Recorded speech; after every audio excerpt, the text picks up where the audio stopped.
राधे महाराज जी ये तंत्र मंत्र कुछ लोगों के ऊपर लोग कर देते हैं, क्या ये ऐसा सच में होता है ऐसा कुछ? वैसे ऐसे विधान हैं जो तांत्रिक हैं, जो मंत्रों के ज्ञाता हैं। इसमें मारण है, वशीकरण है, उच्चाटन है, ये इसके विधान हैं। लेकिन ये उन्हीं के ऊपर काम करते हैं जो भगवान का भजन नहीं करते। जो भगवान का भजन करते हैं उनके ऊपर काम नहीं करते। अगर आप राधा राधा जपते हो, कृष्ण कृष्ण जपते हो, तो भगवान तुम्हारी रक्षा करेंगे। कोई भी तंत्र मंत्र तुम्हारे ऊपर काम नहीं करेगा। एक तांत्रिक था, तो वो शालिग्राम भगवान को चुटकियों से नचाता था ऐसे, और भक्त का नाटक करता था। तो भक्त लोग बड़े, जो देखने वाले, यार भगवान इसके बस में है, जैसा चाहता वैसा नचाता है। तो एक भजनानंदी संत थे, उनके पास कई लोग भजन करते, तो उन्होंने आकर बताया कि वो ऐसा बोले, भक्त कभी ऐसा कर ही नहीं सकता। भक्त भगवान को प्रदर्शन थोड़ी करेगा, वो तो आराधना की वस्तु है। तो फिर उन्होंने कहा, महाराज ये तो बड़ा गलत हो रहा है, समाज भ्रमित हो रहा है। तो बोले आपको चलना चाहिए। वो गए और खड़े हो गए और दिखा भाई, वो चुटकी बजावे कुछ नहीं। जब 100 का स्वभाव शेर हो जाता है ना, तो फिर कुछ नहीं चलता। और उनके पास भजन था और ये मंत्र का तांत्रिक था। तो इसने जब देखा कि यही बाबा जी आए और इसी कारण हुआ, तो उनसे कहा चले जाओ। तो उनका ये नाटक बंद कर, भोले भाले लोगों को तू ऐसे तंत्र के द्वारा लुभायमान करता है और पैसे इकट्ठा करता है। अब सारे समाज में उसकी बेइज्जती हुई, तो उसने शाम के अनुष्ठान किया मारण का। मारण का प्रयोग किया, वो खप्पर में आग की तरह जलती हुई उन महात्मा की तरफ बढ़ी, लेकिन उनकी डेहरी की परिक्रमा करके बस खड़ी रही। कृत्या भी कहते हैं शास्त्रीय भाषा में, कृत्या, मारण, ऐसे नामों से उच्चारण किया जाता है। तो उन महात्मा ने कहा, मैं कोई दोषी हूं क्या? सब में भगवान वास करते, तू भी भगवत स्वरूप है। उसी के द्वारा प्रकट की हुई कृत्या, उसी को जाकर पटक दिया उल्टी खून की। और जब उन शिष्यों ने कहा, महाराज मर जाएगा, आप कृपा करके चलो, बस राम राम राम राम राम, खत्म कृत्या।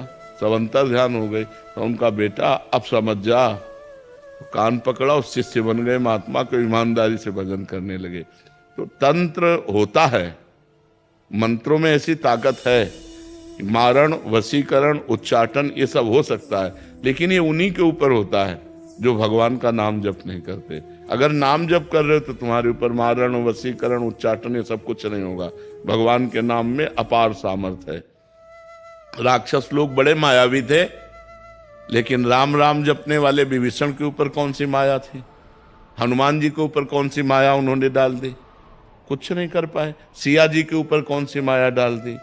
जो भगवान में चित्त जोड़े हुए हैं, उनके ऊपर माया का कोई प्रभाव नहीं पड़ता है। ये तंत्र मंत्र तो बहुत छोटी सी बात है। एक बड़ा तांत्रिक था, वो सन्यासियों को परेशान करता था। तो धर्म सम्राट करपात्री जी उनके पास गए और कहा, नारायण नारायण नारायण, और कहा जितनी तेरे में ताकत हो अब लगा तंत्र की। चरणों में गिर गया था। बोले आपके ऊपर हमारा तंत्र कोई काम नहीं करेगा। जहाँ नारायण नाम है, राम नाम है, कृष्ण नाम है, राधा नाम है, हरि नाम है, जहाँ पाप करने वाले लोग हैं उन्हीं के ऊपर उनका प्रभाव पड़ता है। ऐसा है कि तुम्हारे ऊपर अगर तंत्र कर दिया जाए तो तुम परेशान हो जाओगे। तुम्हारे ऊपर मारण लगा दिया जाए तो 10 दिन में मर जाओगे। अगर 1 दिन का लगा तो 1 दिन में मर जाओगे, 1 महीने का लगा तो 1 महीने में मर जाओगे। ऐसे हैं, मंत्रों का प्रभाव है, पर वो अच्छे से अनुष्ठान करेगा तब आपके ऊपर प्रभाव पड़ेगा। महाराज जी, जिनके ऊपर ऐसा हो गया है, उनके परिवार वालों को लगता है कि इसके ऊपर हो गया, तो अब वो क्या करें? भगवान का नाम कीर्तन घर में करवावें और भगवान की कथा, भगवान का नाम जप करें, सब ठीक हो जाएगा। को अलग से संकल्प करना पड़ेगा या ऐसे ही हो जाए? ऐसे ही शुरू कर दे। ऐसे 1 घंटा नाम कीर्तन करवावे, नाम जप करे, भगवान की कथा, भगवान शालिग्राम विराजमान कर ले। घर में नाम कीर्तन जिसमें होता है, नाम संकीर्तनम यस्य सर्व पाप प्रणाशनम, 1 घंटा नाम कीर्तन करे, कोई भी अमंगल नहीं हो। महाराज जी, अभी एक कोई जने आए थे, वो कह रहे थे कि इन पे ऐसा हो गया, तो हमने यही उपदेश दिया कि नाम, कह रहे कि नाम इनसे होता नहीं है नाम जब, और एक नाम सुनते हैं तो फिर बहुत विकल हो जाते हैं ये, मतलब जिन पे ऐसा हुआ है महाराज, वो सुनना भी नहीं चाहते जिसके ऊपर नहीं, तो फिर यही तो दुर्गति है, यही तो दुर्गति है। तो मतलब उनको बिठा के ऐसा, हाँ, बिठा के जबरदस्ती सुनाना चाहिए, वो निश्चित खत्म हो। उनको कह रहा है कि इनको कष्ट होता है कि जब नाम, हाँ, कष्ट होगा, क्योंकि वो मंत्र का प्रभाव है, इसलिए उसके ऊपर है। नहीं तो नाम जप से भूत प्रेत उतर जाए, सब सब सब ठीक हो जाए। नाम जप में बड़ी सामर्थ्य है, बड़ी सामर्थ्य है। एक बार हम एमसी में थे तो एक को भूत आया, तो वहां लाए, तो हम कोई झाड़ना फूकना तो जानते नहीं, हम नाम जपना शुरू किया और चीखने लगा। हाँ महाराज जी, वो कह रहे थे कि और अब कहा इनसे दूर ले चलो, इनसे दूर ले चलो। हमको बैठल अब थोड़ी देर बैठा रहा, बोला हम जा रहे हैं। हम कहाँ जाओ? और ठाकुर जी को भोग लगा के जब जल चरणामृत और जल उनको दिया तो खत्म हो गया, चले। ये अपवित्र आत्माएं होती हैं, अपवित्र जगह प्रवेश करती। पवित्र हम स्मशान में घूमे, कभी हमें भूत प्रेत कहीं कुछ नहीं। गंगा किनारे 20 साल रहे, गंगे किनारे ही रहे, कभी कोई ऐसा नहीं। तो नाम जप करो भगवान के नाम में, बड़ी भूत पिशाच निकट नहीं आवे। और बहुत सिद्ध है, गोस्वामी जी ने सिद्ध अवस्था में, तुलसीदास जी ने यह लिखा, हनुमान चालीसा। हाँ, भूत पिशाच निकट नहीं आवे, महावीर जब नाम नासय रोग, हरे सब पीरा, जप निरंतर हनुमत।